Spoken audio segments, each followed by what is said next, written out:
Tonight, for the first time, Only Action News Jax is hearing from the driver hit by a JSO officer with two little girls in her van.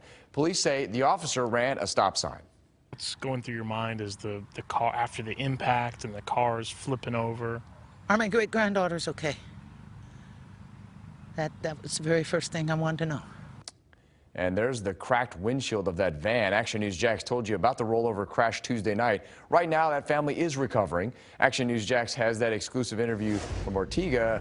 Russell Colburn is there, and that woman says her family was on their way to a park when next they knew they were flipping through the air.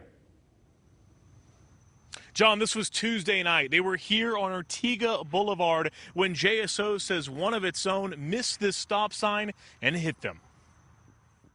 Tonight, Janet Loney is nursing what is likely a fractured sternum, a hurt arm, and several cuts from glass when the windows of this van she was driving shattered in a crash. She says she was driving her daughter-in-law and two great-grandchildren, just 2 and 4 years old, in this van down Ortega Boulevard Tuesday night, headed to the park. Naomi, the 2-year-old, mentioned the pretty water.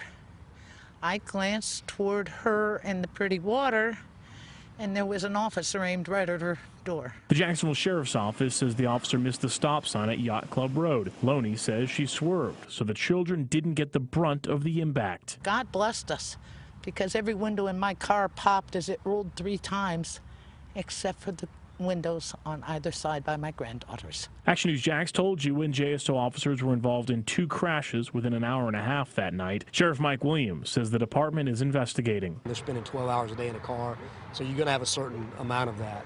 But every one of those is investigated. If the officer's at fault, there's remedial driving.